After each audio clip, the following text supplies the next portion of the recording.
నిజమెప్పుడు ఒకేసారి బయటపడదు. అది మెల్లిగా కళ్ళు తెరుస్తుంది. అహంకారం అనే మేఘం కమ్మేసినప్పుడు సూర్యుడి వెలుతురు కూడా మసకబారిపోతుంది. కానీ కన్నీరు అనే చిరుజల్లు కురిసినప్పుడు ఆ మేఘం కరిగిపోయి దాగిన సూర్యుడు మళ్ళీ ప్రకాశిస్తాడు. మనిషి గుండె రాయిలా మారొచ్చు, కానీ ఆ రాయి మీద నిరంతరం ఒకే చోట నీటి చుక్క పడుతుంటే ఆ శిల కూడా కరిగిపోవాల్సిందే. సూర్య అహంకారం అనే శిల కరిగే సమయం ఆసన్నమైంది. ఇంటి గుమ్మం దగ్గర ఒక హృదయ విదారకమైన దృశ్యం. సంధ్య నేల మీద మోకాళ్ళపై కూర్చుని వరుణ్ణి తన రెండు చేతులతో గట్టిగా హత్తుకుని వెక్కి వెక్కి ఏడుస్తోంది.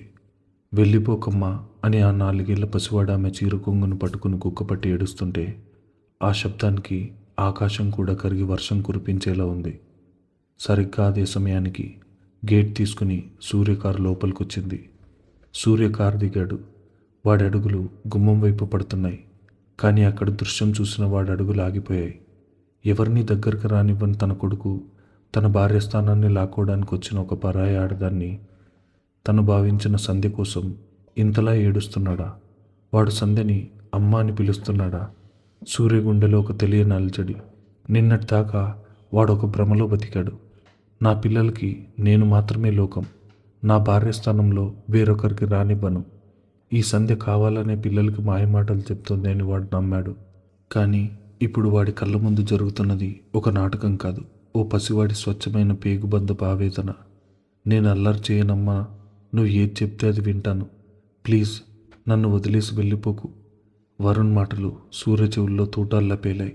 ఒక తండ్రిగా తన పిల్లలకు అన్నీ ఇస్తున్నా అనుకున్నాడు. కానీ ఒక తల్లి ఇచ్చే వెచ్చదనాన్ని, ఆ భరోసాన్ని ఇవ్వలేకపోయానని వాడికి మొదటిసారి అర్థమైంది. సూర్య అడుగులు నెమ్మదిగా గుమ్మం దగ్గరకు వచ్చాయి. సంధ్య తన కళ్ళ నిండా నీళ్లతో సూర్య వైపు భయంగా చూసింది.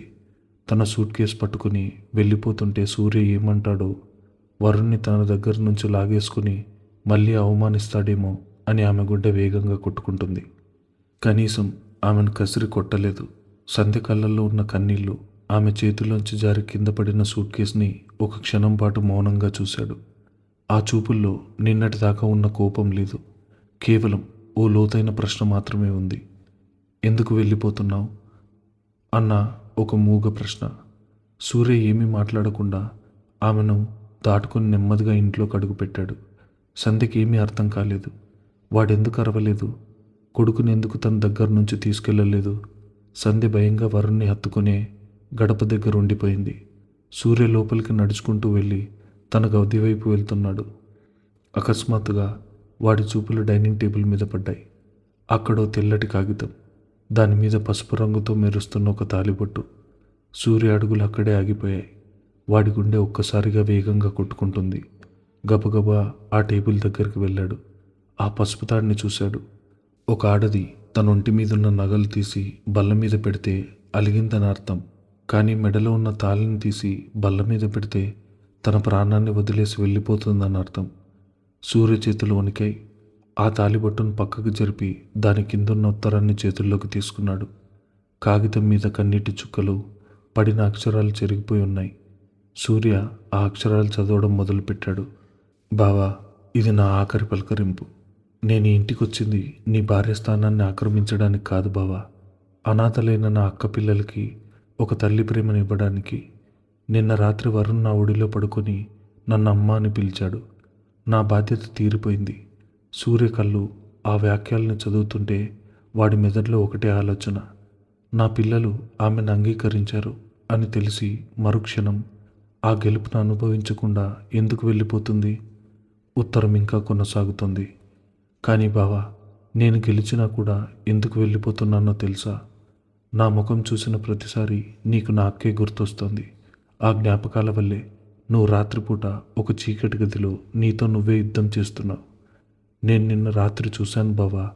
నిన్ను నువ్వు కొట్టుకోవడం చూసి నా ప్రాణం పోయింది. ఆ జైలుకి నన్ను నేను కాపలాదారుని చేసుకోలేను. నేను ఇక్కడుంటే నువ్వు ఎప్పటికీ ఆ చీకటి గదిలోంచి బయటికి రావు. ఈ వాక్యాలు చదవగానే సూర్య కళ్ళ కింద భూమి కుంగిపోయినట్టు అనిపించింది. అంటే నిన్న రాత్రి నేను గదిలో సైకోలా ప్రవర్తించడం సంధ్య చూసిందా? నాలో ఉన్న రాక్షసుడి గురించి తనకు తెలిసిపోయిందా? సూర్య చేతుల్లో కాగితం వణుకుతోంది. వాడికో భయం పట్టుకుంది. తన చీకటి రహస్యం తెలిసిపోయింది కాబట్టి సంధ్య తనను అసహించుకుని వెళ్ళిపోతుందా? కానీ తర్వాతి వాక్యాలు వాడి గుండెని ముక్కలు చేశాయి. దయచేసి ఒక డాక్టర్ని కలిసి నీ ట్రీట్మెంట్ మొదలుపెట్టు. నా పసిపిల్లల కోసం నువ్వు బతకాలి బావా. నా అక్క జ్ఞాపకాల నుంచి బయటకు రా బావా. వాళ్ళని జాగ్రత్తగా చూసుకో. భార్యగా విఫలమైన ఒక తల్లి. సూర్య కళ్ళల్లోంచి మొదటిసారి కన్నీళ్లు ఊబికొచ్చాయి. తను ద్వేషించిన మనిషి తన రహస్యాన్ని కనిపెడితే ప్రపంచానికి చెబుతారని భయపడతారు.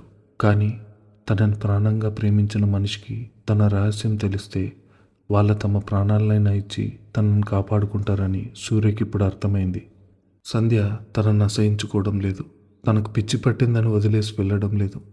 తనను చూస్తే సూర్యకి తన భార్య గుర్తొచ్చి నరకం అనుభవిస్తున్నాడు కాబట్టి సూర్య బాగుండడం కోసం తన ఒక అనాథల ఇల్లు వదిలి వెళ్ళిపోతుంది. ఒక మనిషి తన కోసం ఇంతటి త్యాగం చేయగలరా? తన భార్య శృతి ఏ కారణం చేతైతే దేవుడి దగ్గరకు వెళ్ళిపోయి తనను కాపాడిందో ఇప్పుడు సంధ్య అదే త్యాగాన్ని చేస్తూ ఇంటి గడప దాటి వెళ్ళిపోతుంది. సూర్య ఆ ఉత్తరాన్ని గుండెలకు హత్తుకున్నాడు. వాడికి గతమంతా కళ్ళ ముందు ఒక సినిమాలాగా తిరుగుతోంది.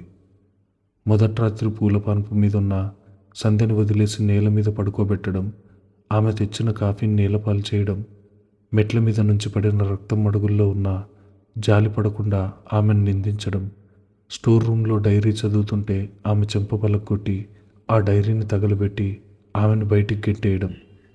నేను మనిషినా, రాక్షసున్నా? పగలొక అహంకారిగా, రాత్రి ఒక సైకోలో బతుకుతూ ఈ పిల్లల జీవితాన్ని కూడా నాశనం చేస్తున్నాను. ఓ పక్క కడుపున పుట్టిన కొడుకు ఆమెను అమ్మ అంటుంటే నా స్వార్థం కోసం ఆమెను గెంటేస్తున్నానా? సూర్యలో ఓ పెద్ద మార్పు. వాడి బుర్రలో కమ్మేసిన మబ్బులు ఒక్కసారిగా విడిపోయాయి. అహంకారం అనే కోట కూలిపోయింది. ఒక మనిషి తప్పు చేశాడని తెలుసుకోవడం మొదటి మెట్టు. ఆ తప్పును సరిదిద్దుకోవడం రెండో మెట్టు. కానీ చేసిన తప్పుకి ప్రాయశ్చిత్తం చేసుకోవాలంటే అహంకారాన్ని పూర్తిగా చంపేయాలి. సూర్య చేతిలో ఉన్న ఆ తాళిబొట్టును చూశాడు. అది కేవలం ఒక దారం కాదు, ఒక ఆడదాని నమ్మకం. ఆ నమ్మకాన్ని తను ఎన్నిసార్లు కాలా రాశాడో వాడికే గుర్తొచ్చింది. సూర్య వేగంగా వెనక్కి తిరిగి గుమ్మం వైపు పరిగెత్తాడు. గుమ్మం దగ్గర సంధ్య ఇంకా వరుణ్ణి హత్తుకొని కూర్చొనే ఉంది. ఆమె కన్నీళ్ళు ఇంకా ఆగలేదు. పిల్లవాడిని ఎలా సముదాయించి వదిలి వెళ్ళాలో ఆమెకు అర్థం కావడం లేదు. సరిగ్గా అప్పుడే సూర్య వాళ్ళ దగ్గరకు వచ్చాడు. వాడి అడుగులు చప్పుడు విని సంధ్య తల పైకెత్తింది. సూర్య కళ్ళు ఎర్రగా ఉన్నాయి. ఆ కళ్ళల్లో కన్నీళ్లున్నాయి. సంధ్య కంగారుగా వరుణ్ణి వదిలేసి కళ్ళు తుడుచుకుంటూ పైకి లేచింది. బావా, వాడు నన్ను పట్టుకుని ఏడుస్తుంటే నేను ఇప్పుడే వెళ్ళిపోతానంటూ భయంగా సమాధానం చెప్పడానికి ప్రయత్నించింది. సూర్య ఒక్క మాట కూడా మాట్లాడలేదు. నెమ్మదిగా కింద కొంగాడు. నేల మీద పడున్న సంధ్య సూట్ కేసుని తన చేతుల్లోకి తీసుకున్నాడు. సంధ్యకి ఏం జరుగుతుందో అర్థం కాలేదు. సూర్య తానే స్వయంగా తన బ్యాగ్ తీసి బయట పడేస్తాడేమో అని భయపడింది. కానీ సూర్య ఆ సూట్ కేసుని పట్టుకుని వెనక్కి తిరిగి ఇంట్లోకి అడుగు పెట్టాడు. ఆ సూట్ కేసుని సోఫా పక్కన పెట్టి మళ్ళీ వెనక్కి గుమ్మం దగ్గర నిలబడాడు. సంధ్య కళ్ళల్లోకి నేరుగా చూశాడు సూర్య. వాడి చూపుల్లో మొదటిసారి ఒక ఆర్తి ఉంది, ఒక భరోసా ఉంది. సంధ్య అన్నాడు సూర్య సన్నటి గొంతుతో. ఆ పిలుపులో ఒకప్పటి కరుకుదనం లేదు. మొదటిసారి వాడి గొంతులో ఒక భర్త పిలుస్తున్నంత ఆప్యాయత వినిపించింది. నీకు అర్హత లేదని నేను మొదటి రోజు ఈ గడప దగ్గరే ఆపేశాను. నువ్వు ఒక పని మనిషిగా ఈ ఇంట్లోకి వచ్చావని నేను భ్రమపడ్డాను. కానీ నువ్వు నా పిల్లలకి ప్రాణంగా మారావని ఇప్పుడే నాకు అర్థమైంది. సూర్య వరుణ్ వైపు చూశాడు. వాడింకా ఏడుస్తూనే ఉన్నాడు. కన్నా, ఆంటీ వెళ్ళిపోదు, ఎక్కడికి వెళ్ళిపోదు. అమ్మ అని పిలిచావు కదా, ఆ అమ్మ నీ దగ్గరే ఉంటుంది అని కొడుకు తల నిమిరాడు సూర్య. సంధ్యకి తన చెవులు తనే నమ్మలేకపోతుంది. సూర్య మాట్లాడుతున్నాడా? తను ఉండమంటున్నాడా? సూర్య నెమ్మదిగా తన జేబులోంచి ఆ పసుపు తాడు తీశాడు. దాన్ని సంధ్య కళ్ళ ముందు పెట్టి, భార్య స్థానాన్ని లాక్కున్నావని నేను నిన్ను ద్వేషించాను. కానీ ఒక తల్లిగా నా ఇంటిని నిలబెట్టావని నేను గుర్తించలేకపోయాను. ఈ తాళిని తీసేసి నువ్వు ఓడిపోలేదు సంధ్య, నా అహంకారాన్ని ఓడించావు. నాలో ఉన్న రాక్షసుడికి భయపడి నువ్వు వెళ్ళిపోవద్దు. నువ్వు లేకుండా నేను, ఈ పిల్లలు బతకలేము. లోపలికి రా. ఒక కేర్ టేకర్గా కాదు, వరుణ్కి, చిట్టికి అమ్మగా, ఈ ఇంటికి మహాలక్ష్మిగా లోపలికి రా. ఆ మాటలు వినగానే సంధ్య కళ్ళల్లోంచి ఒకేసారి బాధ, ఆనందం కన్నీళ్లు ఉబికి వచ్చాయి. ప్రాణం పోతున్నప్పుడు దేవుడు ప్రత్యక్షమైతే ఎంత ఆనందంగా ఉంటుందో, అన్నీ వదిలేసుకొని వెళ్ళిపోతున్నప్పుడు భర్త ఆత్మీయంగా పిలిస్తే ఒక ఆడదానికి అంత ఆనందంగా ఉంటుంది. సూర్య సంధ్య చేతిని పట్టుకున్నాడు. ఆ చేతి స్పర్శలో ఓ క్షమాపణ ఉంది. సంధ్య కూడా సూర్య కళ్ళల్లోకి చూస్తూ బావా అంటూ వెక్కి వెక్కి ఏడ్చింది. సూర్య ఆ తాళిబొట్టును నెమ్మదిగా మళ్ళీ సంధ్య మెడలో స్వయంగా కట్టాడు. వరుణ్ నవ్వుతూ వచ్చి సంధ్య కాలు పట్టుకున్నాడు. సంధ్య వరుణ్ణి ఎత్తుకుని సూర్య చేతిని పట్టుకుని మళ్ళీ ఆ ఇంటి గడప దాటి లోపలికి అడుగుపెట్టింది. ఈసారి ఆ అడుగులో భయం లేదు, ఒక నమ్మకం ఉంది. ఆ ఇల్లు ఇప్పుడు ఒక జైలు కాదు, ఒక నిజమైన దేవాలయంలా అనిపించింది. రాత్రి కురిసిన భారీ వర్షానికి చెట్లకున్న మురికి అంతా కొట్టుకుపోయి ఉదయం వచ్చే లేత ఎండకి ఆ చెట్టు కొత్తగా స్వచ్ఛంగా మెరిసిపోతుంది. బంధాలు కూడా అంతే. కోపం, అపార్థం అనే కారుమబ్బులు కరిగి కన్నీరుగా కురిసినప్పుడు ఆ తడిసిన మనసులోంచి ఓ కొత్త ప్రేమ చిగురిస్తుంది. ఒకప్పుడు మాటలతో గాయపరుచుకున్న పెదవులు ఇప్పుడు మౌనంగా క్షమాపణ చెప్పుకుంటున్నాయి. బంధం విడిపోవడానికి 100 కారణాలుండొచ్చు, కానీ నిలబడ్డానికి నువ్వు కావాలి అన్న ఒక్క ఆశ చాలు. ఆ రాత్రి ఆ ఇంటికి ఒక కొత్త పుట్టుకనిచ్చింది. గడప దగ్గర ఆగిన అడుగులు మళ్ళీ ఇంట్లోకి వచ్చాయి. మెడలోంచి తీసేసిన పసుపు తాడు మళ్ళీ సూర్య చేతుల మీదుగా సంధ్య మెడలోకి వచ్చింది. ఆ క్షణం సంధ్యకి తాను ఎదుర్కొన్న అవమానాలు ఒక పీడకలలా అనిపించాయి. తన బావ తనని భార్యగా అంగీకరించాడా లేదా అన్నది పక్కన పెడితే, వరుణ్ చిట్టీలకు తల్లిగా, ఆ ఇంటికి దీపంగా ఆమెను ఆహ్వానించాడు. ఆ ఒక్క మాట సంధ్యలో కోల్పోయిన ప్రాణాన్ని తిరిగి తెచ్చింది. ఆ రాత్రి సంధ్యకి నిద్ర పట్టలేదు. తన పాత గదిలో కింద నేల మీద పడుకున్న ఆ నేల ఆమెకి ఈరోజు పూలపాన్పులా అనిపించింది. ఇది దారపోగు కాదు, నా బావ నాకిచ్చిన నమ్మకం. ఈ నమ్మకాన్ని నా ప్రాణం ఉన్నంత వరకు కాపాడుకుంటాను అని మనసులోనే అనుకుని ప్రశాంతంగా కళ్ళు మూసుకుంది. ఉదయం 6 గంటలు. కిటికీలోంచి లేత కిరణాలు గదిలోకి పడుతున్నాయి. ఇంట్లో వాతావరణం ఎప్పుడూ ఉండే నిశ్శబ్దంతో లేదు, ఒక విచిత్రమైన ప్రశాంతతతో ఉంది. సంధ్య స్నానం చేసి పసుపు రంగు చీర కట్టుకుని నుదుటి కుంకుమ పెట్టుకుని కిందకొచ్చింది. రోజులాగే వంటగదిలోకి వెళ్ళి పని మొదలుపెట్టింది. కానీ ఈరోజు ఆమె కదలికల్లో ఒకప్పటి యాంత్రికత లేదు. వంట చేస్తుంటే ఆ గిన్నెల శబ్దంలో ఒక లయ ఉంది. ఆమె పెదవుల మీద సన్నటి పాటుంది. మనసులో సంతోషం ఉన్నప్పుడు చేసే ప్రతి పనిలోనూ ఒక కల ఉట్టి పడుతుంది. సంధ్య చేతి వంటలో ఈరోజు ఆ సంతోషం కలబోసింది. ఆమె వెనక నుంచి వచ్చిన ఒక చిన్న పిలుపు. సంధ్య ఉలిక్కిపడి వెనక్కి తిరిగింది. వరుణ్ నిద్రమత్తలో కళ్ళు నులుముకుంటూ కిచెన్లోకి వచ్చాడు. వాడి వెనకాలే చిట్టి కూడా నడుచుకుంటూ వచ్చింది. సంధ్య మనసు గాల్లో తేలిపోయింది. వంట ఆపేసి గబాలన వాళ్ళ దగ్గరికి వెళ్ళి ఇద్దరిని మోకాళ్ళ మీద కూర్చొని తన 2 చేతులతో గట్టిగా హత్తుకుంది. లేచారా నాన్న? రాత్రి జ్వరం వచ్చింది కదా, ఇప్పుడు ఎలా ఉంది అని వరుణ్ నుదుటి మీద చేయి వేసి చూసింది. జ్వరం పూర్తిగా తగ్గిపోయింది. వరుణ్ సంధ్య భుజాల మీద తల ఆనించి, నాకు బాగుందమ్మా, నాకు ఆకలేస్తుంది అన్నాడు ముద్దుగా. ఆ మాట వినగానే సంధ్య కళ్ళల్లో నీళ్లు తిరిగాయి. పిల్లలిద్దరిని ఎత్తుకుని డైనింగ్ టేబుల్ దగ్గర కూర్చోబెట్టింది. వాళ్ళకి ఇష్టమైన వేడివేడి ఇడ్లీలు తీసుకొచ్చి తన చేతితో నెయ్యి వేసి చిన్న చిన్న ముద్దలు చేసి వాళ్ళ నోటికి అందించింది. వరుణ్ ఎలాంటి పేచీ పెట్టకుండా ఎంతో ఇష్టంగా తింటున్నాడు. మధ్య మధ్యలో చిట్టికి కూడా తనే ముద్దలు పెడుతోంది సంధ్య. ఆ ఇద్దరు పిల్లలు సంధ్య చుట్టూనే తిరుగుతూ ఆమె చీర కొంగు పట్టుకుని ఆడుకుంటున్నారు. ఒకప్పుడు ఏ ఇల్లైతే నిశ్శబ్దంతో భయపెట్టిందో ఆ ఇల్లే ఇప్పుడు ఆ పసిపిల్లల కిలకిల నవ్వులతో నిండిపోయింది. సరిగ్గా అదే సమయంలో మేడ మీద నుంచి కిందికి దిగుతున్నాడు సూర్య. మెట్ల మీద ఆగిపోయి కింద జరుగుతున్న దృశ్యాన్ని చూశాడు. సంధ్య పిల్లలకు అన్నం తినిపిస్తూ వాళ్లతో కబుర్లు చెప్తోంది. పిల్లలు ఆమెను హత్తుకుని ఆడుకుంటున్నారు. ఆ దృశ్యం చూసి సూర్య పెదవుల మీద ఒక తెలియని చిరునవ్వు వికసించింది. నేను ఈ ఇంటికి ఒక కేర్ టేకర్ని మాత్రమే తీసుకొచ్చాను అనుకున్నాను, కానీ అదృష్టం కొద్దీ ఒక అమ్మొచ్చింది అని మనసులో అనుకున్నాడు. కానీ సూర్యలో ఓ విచిత్రమైన సంఘర్షణ మొదలైంది. నిన్నటిదాకా వాడు సంధ్యని శత్రువులా చూశాడు, అవమానించాడు, కొట్టాడు కూడా. ఇప్పుడు హఠాత్తుగా వెళ్ళి ఆమెతో మామూలుగా ఎలా మాట్లాడాలో వాడికి అర్థం కావడం లేదు. కోపంలో ఉన్నప్పుడు నోటికొచ్చిన మాటలన్నీ అరిచేస్తాం, కానీ తప్పు తెలుసుకున్న తర్వాత ఓ చిన్న సారీ చెప్పడానికి కూడా పెదవులు వణుకుతాయి. ఒకప్పుడు అహంకారం వాడిని మాట్లాడనివ్వలేదు. ఇప్పుడు అపరాధ భావం వాడి గొంతును నొక్కి పెడుతోంది. సూర్య నెమ్మదిగా మెట్లు దిగి హాల్లోకి వచ్చాడు. సూర్యుని చూడగానే సంధ్య కొద్దిగా భయపడింది. నిన్న రాత్రి జరిగిన మార్పు శాశ్వతమా, లేక పగలు కాగానే మళ్ళీ కోపం వస్తుందా అన్న చిన్న అనుమానం. ఆమె నెమ్మదిగా పైకి లేచి నిలబడింది. వరుణ్ పరిగెత్తుకుంటూ వెళ్ళి సూర్య కాళ్ళు పట్టుకున్నాడు. నాన్న, అమ్మ ఇడ్లీ పెట్టింది, చాలా బాగుందని చెప్పాడు. సూర్య కొడుకునెత్తుకుని సంధ్య వైపు చూశాడు. సంధ్య కళ్ళు దించుకుంది. సూర్యకి ఆమెతో మాట్లాడాలనుంది. నిన్నటి కోసం నన్ను క్షమించు, థ్యాంక్ యూ అని చెప్పాలనుంది. కానీ 10 ఏళ్ల అహంకారం ఒక్క రోజులో కరిగిపోయిన అలవాటు పడిన గాంభీర్యం మాత్రం వాణ్ణి వెంటనే కరగనివ్వలేదు. కాఫీ కావాలా బావా? సంధ్య మౌనాన్ని బద్దలు కొడుతూ సన్నగా అడిగింది. తీసుకురా అని సోఫాలో కూర్చున్నాడు సూర్య. సంధ్య కాఫీ తీసుకొచ్చి టీపాయ్ మీద పెట్టింది. వెనక్కి వెళ్ళబోతుంటే సంధ్య పిలిచాడు సూర్య. ఆమె ఆగింది.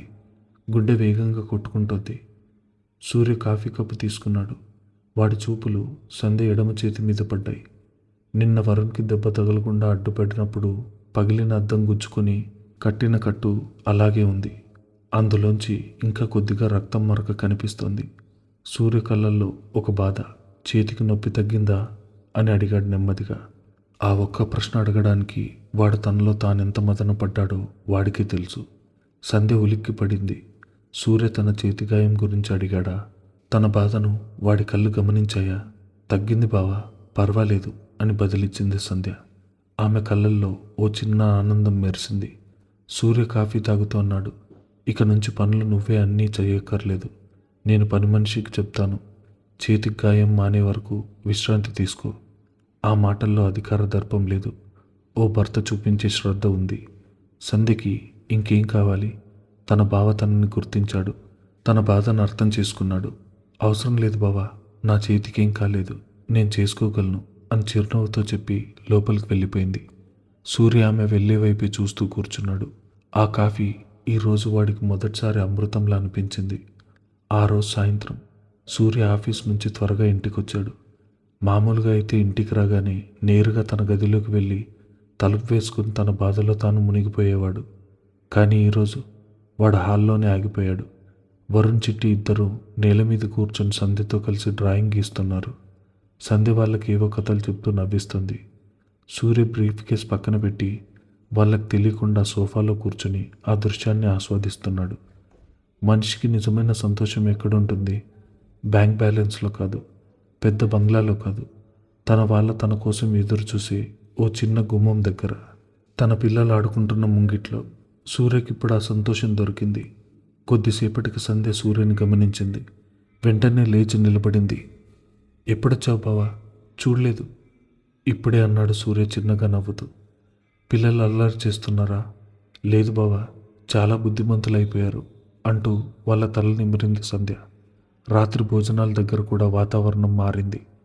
అందరూ ఒకే టేబుల్ మీద కూర్చున్నారు. సంధ్య పిల్లలకు తినిపిస్తూనే సూర్యకి కూడా ఏది కావాలో దగ్గరుండి వడ్డిస్తోంది. సూర్య ఈసారి ఆమెను వారించలేదు. వడ్డించుకుంటున్నప్పుడు వాళ్ళ చేతులు అనుకోకుండా తగిలాయి. ఇద్దరు ఒక క్షణం కళ్ళు కలిపారు. సంధ్య సిగ్గుతో తలదించుకుంటుంటే సూర్య కళ్ళల్లో ఒక ఆత్మీయత కనిపించింది. 10 ఏళ్ల కిందట పెళ్లికి ముందు వాళ్ళ మధ్య ఉన్న అల్లరి, ఇష్టం మళ్ళీ ఇప్పుడు చిగురిస్తున్నట్టు అనిపించింది. రాత్రి అందరూ పడుకున్న తర్వాత సంధ్య హాల్లో ఉన్న వరుణ్ బొమ్మలు సర్దుతోంది. సూర్య నెమ్మదిగా కిందకొచ్చాడు. సంధ్య వాడిని చూసి ఆగిపోయింది. సూర్య వస్తున్నాడంటేనే ఆమెకు కొంచెం భయం. రాత్రిపూట వాడికి పసిగట్టలేని ఆ మానసిక వ్యాధి బయటపడుతుందేమో అని. కానీ సూర్య మామూలుగానే ఉన్నాడు. వచ్చి సంధ్య ఎదురుగా నిలబడ్డాడు. సంధ్య, చెప్పు బావా, నువ్వు నా కోసం రాసిన లెటర్ నేను చదివాను. సూర్య వాయిస్లో ఒక వణుకు. సంధ్య గుండె ఆగిపోయినంత పనైంది. అంటే తనకి వ్యాధి ఉందని రాసిన విషయం కూడా సూర్య చదివేశాడా? బావా, నేను సూర్య చేతిని పైకెత్తామని ఆపాడు. అవును సంధ్య, నాకు జబ్బుంది. శృతి పోయినప్పటి నుంచి నన్ను ఒక గిల్ట్ వెంటాడుతోంది. పగలు నేను మామూలుగా ఉన్నా, రాత్రైతే నా శృతి నన్ను ప్రశ్నిస్తున్నట్టు, నేను ఒక రాక్షసుడినన్నట్టు నా బుర్రలో ఏవో మాటలు వినిపిస్తున్నాయి. నన్ను నేను శిక్షించుకుంటున్నాను. ఆ చీకటి గదిలో నేను పడే నరకం ఎవరికీ తెలియకూడదు అనుకున్నాను. కానీ నువ్వు చూసావు. చూసి కూడా నా పిచ్చితనానికి భయపడకుండా నా పిల్లల కోసం, నా కోసం నిలబడాలనుకున్నావు చూడు. నీ రుణం నేను ఈ జన్మలో తీర్చుకోలేను. సంధ్య కళ్ళెమ్మట నీళ్లు తిరిగాయి. సూర్య కళ్ళల్లో నీళ్లు తుడుచుకుంటూ అన్నాడు, నువ్వు లెటర్లో అడిగినట్టే నేను ఒక డాక్టర్ అపాయింట్మెంట్ తీసుకున్నాను సంధ్య. రేపటి నుంచి ట్రీట్మెంట్ మొదలు పెడుతున్నాను. నా పిల్లల కోసం, వాళ్ళకు అమ్మగా నిలబడిన నీ కోసం నేను మళ్ళీ మామూలు మనిషిగా మారతాను. నాకు కొంచెం సమయం ఇవ్వు సంధ్య, ఈ చీకటి నుంచి బయటపడడానికి. సంధ్య చేతులు జోడించి దండం పెట్టింది. నువ్వు మారతా అన్నావు కదా బావా, అది చాలు నాకు. నీ చీకటిని తరిమి కొట్టడానికి నేను నీ వెంటే ఉంటాను అంది కన్నీళ్లతో. సూర్య మొదటిసారి సంధ్య తల మీద ఆప్యాయంగా చేయి వేశాడు. ఆ స్పర్శలో భార్యగా ఆమెను అంగీకరించిన ఓ స్వచ్ఛమైన ప్రేమ ఉంది. ఆ రాత్రి సూర్య గదిలోంచి ఎలాంటి అరుపులు వినపడలేదు, ఎలాంటి బెల్ట్ శబ్దాలు రాలేదు. సంధ్య మనసు మొదటిసారి ఆ ఇంట్లో ప్రశాంతంగా నిద్రపోయింది. కొన్ని రోజులు గడిచాయి. సూర్య ట్రీట్మెంట్ తీసుకుంటున్నాడు. వాడిలో చాలా మార్పు వచ్చింది. ఇంట్లో ఎప్పుడూ నవ్వులే. వరుణ్, చిట్టి, సంధ్య లేకుండా ఒక్క నిమిషం కూడా ఉండలేకపోతున్నారు. సూర్య కూడా సంధ్యతో కబుర్లు చెప్పడం, ఆమె చేతి వంటను మెచ్చుకోవడం మొదలుపెట్టాడు. ఆ కుటుంబం ఎట్టకేలకు అందమైన పూల తోటలా మారింది. కానీ కాలం ఎప్పుడూ ఒకేలా ఉండదు. సంతోషం ముంగిట్లో ఉన్నప్పుడే మృత్యువు వెనక నుంచి నవ్వుతూ వస్తుంది. మనం గెలిచేసామని సంబరం చేసుకునే లోపే విధి ఇంకో పెద్ద పరీక్షను మన ముందు పెడుతుంది. అది ఒక మంగళవారం మధ్యాహ్నం. సూర్య ఆఫీస్కి వెళ్ళాడు. వరుణ్, చిట్టి ఇద్దరు మేడ మీదున్న వాళ్ళ ఆట గదిలో ఆడుకుంటున్నారు. సంధ్య కింద దేవుడి గదిలో పూజ చేసుకుంటుంది. దీపారాధన చేసి కళ్ళు మూసుకున్న దేవుడికి దండం పెట్టుకుంటుంది. స్వామి, నా కుటుంబం ఇప్పుడు సంతోషంగా ఉంది. నా బావకి ఆ జబ్బు తగ్గిపోయి మళ్ళీ మామూలు మనిషి అవ్వాలని కోరుకుంటుంది. సరిగ్గా అప్పుడే పై అంతస్తు నుంచి వరుణ్ కేక వినిపించింది. అమ్మా!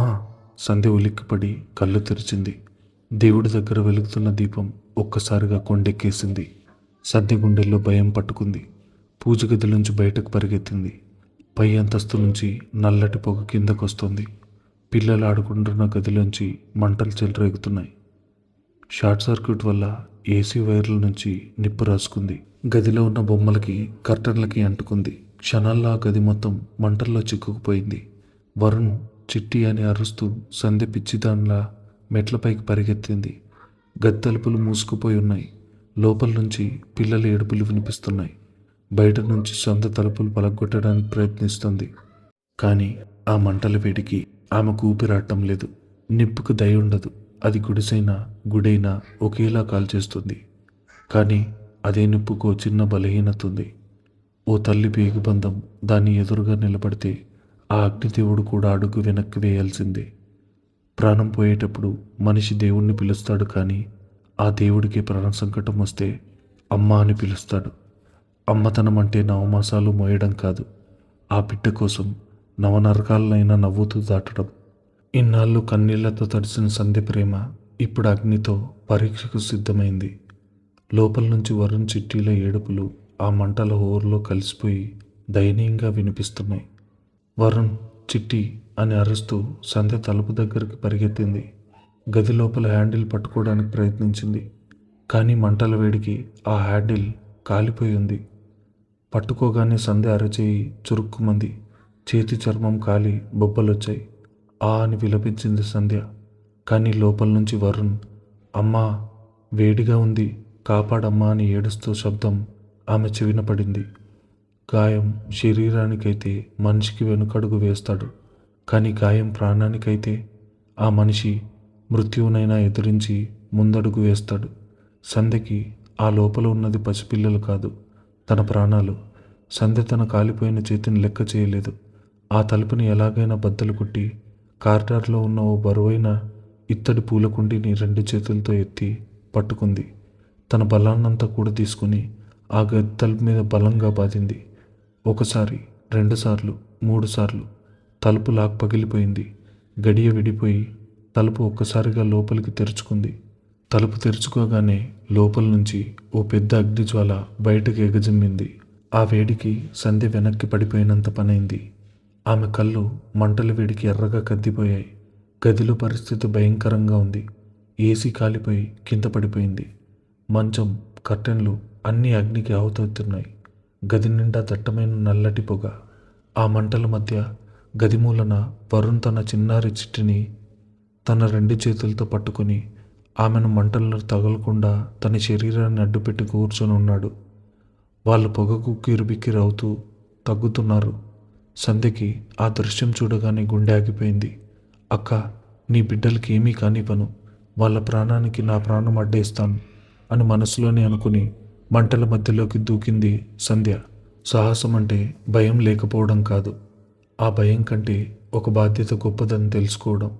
నిప్పులోకి దూకడానికి ఎవరైనా భయపడతారు, కానీ ఆ నిప్పుల అవతల తన బిడ్డ ఉన్నాడని తెలిస్తే తల్లికి ఆ నిప్పులు కూడా నీటిగుడ్డంలా కనిపిస్తాయి. చుట్టూ మంటలు రగులుతున్నాయి. కింద నేల మీద ప్లాస్టిక్ బొమ్మలు కరిగి అంటుకుపోతున్నాయి. సంధ్య కట్టుకున్న నూలు చీర అంచులకి నిప్పంటుకుంటుంది. ఆమె కాళ్లకు మంటలు తగులుతున్నాయి. అయినా ఆమె ఆగలేదు. మంటలను దాటుకుంటూ వరుణ్ చిట్టి గది దగ్గరికి వెళ్ళింది. సంధ్యను చూడగానే వరుణ్ కళ్ళల్లో ఒక ఆశ. అమ్మ అంటూ 2 చేతులు చాచాడు. సంధ్య అక్కడున్న ఓ మందపాటి ఉన్ని దుప్పటిని తీసుకుని దాన్ని తన పక్కనే ఉన్న బాత్రూంలోకి వెళ్ళి క్షణాల్లో నీళ్లతో తడిపి తీసుకొచ్చింది. ఆ తడి దుప్పటిని వరుణ్ చిట్టిల చుట్టూ గట్టిగా చుట్టేసింది. వాళ్ళకి ఎక్కడా మంటలు తగలకుండా తన గుండెలకు కత్తుకుంది. భయపడకండి నాన్న, నేనున్నాను, మీకేం కాదు, కళ్ళు మూసుకోండి అని వాళ్లకు ధైర్యం చెప్పింది. చిట్టి భయంతో సంధ్య మెడను గట్టిగా పట్టుకుంది. వరుణ్ కూడా సంధ్య భుజాన్ని పట్టుకుని ఆమె వెచ్చదనంలో దాక్కున్నాడు. గదిలో మంటలు మరింత ఉధృతమయ్యాయి. పైకప్పుకున్న ఫాల్ సీలింగ్, చెక్క పలకలు మంటలు కాలిపోయి కింద పడుతుండడం మొదలయ్యాయి. గదిలోంచి బయటకు వెళ్లే దారి సగం మూసుకుపోయింది. మంటలు ఒక వలయంలా చుట్టుముడుతున్నాయి. సంధ్యకు అర్థమైంది, ముగ్గురు కలిసి ఆ చిన్న దారిలోంచి బయటకు వెళ్ళడం అసాధ్యం. తాను పిల్లల్ని ఎత్తుకుని నడిస్తే ఆ మంటలు తన బట్టలకు అంటుకుని పిల్లలకు కూడా ప్రమాదం జరిగే అవకాశం ఉంది. ఆమె బుర్ర వేగంగా పనిచేసింది. ఆ మంటల వలయాన్ని దాటాలంటే తాను పిల్లల్ని ఆ మంటల మీదుగా బయటకు ఉన్న కారిడార్లోకి విసిరేయాలి. అలా చేస్తే వాళ్ళ దుప్పట్లో భద్రంగా బయటపడతారు. కానీ తాను మాత్రం లోపలే ఉండిపోవాల్సి వస్తుంది. నాకేం జరిగినా పర్వాలేదు, ఈ పసికందులు బతకాలి, సంధ్య నిర్ణయించుకుంది. పిల్లలిద్దరినీ ఆ తడి దుప్పట్లో గట్టిగా చుట్టి తన 2 చేతులతో వాళ్ళని పైకెత్తింది. వరుణ్ కన్నా గట్టిగా పట్టుకో చెల్లిని అని అరిచింది సంధ్య. ఒక మనిషి తన ప్రాణాన్ని వదిలేయడానికి సిద్ధపడినప్పుడు ఆ మనిషిలో 1000 ఏనుగుల బలం వస్తుంది. తన అక్క కోసం నరకంలో అడుగుపెట్టిన సంధ్య ఇప్పుడు ఆ అక్క బిడ్డల కోసం నిప్పుల గుండంలో తన ఆహుతికి సిద్ధపడింది. సంధ్య మంటల వలయం దగ్గరికి వెళ్ళింది. మంటలు ఆమె ముఖాన్ని దయించేస్తున్నాయి. కాలికున్న చీర అంటుకుని పైకి మండుతోంది. ఆ నొప్పితో ఆమె కళ్ళు బైర్లు కమ్ముతున్నాయి. కానీ తన చేతుల్లో ఉన్న పిల్లల బరువు ఆమెకెంతో తేలిగ్గా అనిపించింది. ఓం నమః శివాయ అని మనసులో దేవుణ్ణి తలుచుకొని తన బలాన్నంతా ఉపయోగించి ఆ దుప్పటితో సహా 2 పిల్లలను మంటల మీదుగా గది బయట ఉన్న కారిడార్లోకి సురక్షితంగా విసిరేసింది సంధ్య. పిల్లలిద్దరూ గది బయట చల్లటి పాలరాతి నేల మీద ఆ తడి దుప్పటి రక్షణతో సురక్షితంగా పడ్డారు. వాళ్ళకి చిన్న గీత కూడా పడలేదు. మంటలు వేడి వాళ్ళని తాకలేదు. వరుణ్ వెంటనే దుప్పట్లోంచి బయటకొచ్చి అమ్మా అని గదివైపు చూశాడు. సంధ్య గది లోపల మంటల మధ్య నిలబడింది. ఆమె కాలికి మంటలు అంటుకున్నాయి. అయినా సరే పిల్లలు సురక్షితంగా బయటపడటం చూసి ఆ ముఖంలో స్వచ్ఛమైన చిరునవ్వు వికసించింది. గెలిచిన ఒక తల్లి నవ్వు అది. పిల్లలు సురక్షితంగా బయటపడ్డారన్న ప్రశాంతతతో సంధ్య బయటకు రావడానికి అడుగులు ముందుకేసింది. కాలికంటుకున్న మంటలు చేత్తో ఆర్పుకుంటూ కారిడార్ వైపు వేగంగా నడవబోయింది. కానీ విధిరాత ఎంత క్రూరంగా ఉంటుందంటే మనం గెలిచేశామనుకున్న క్షణంలోనే అతిపెద్ద ఓటమిని బహుమతిగా ఇస్తుంది. సరిగ్గా సంధ్య గది గడప దాటబోతున్న ఆ క్షణంలో పైకప్పు నుంచి భయంకరమైన శబ్దం వచ్చింది.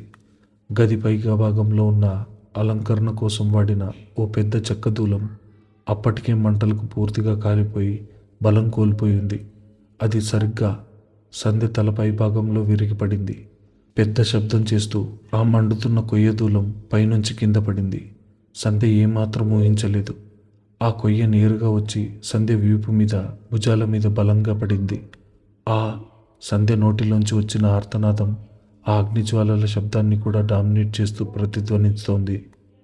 ఆ కొయ్య బరువుకి, అది తగిలిన వేగానికి సంధ్య గది లోపల నేల మీద కుప్పగూలిపోయింది.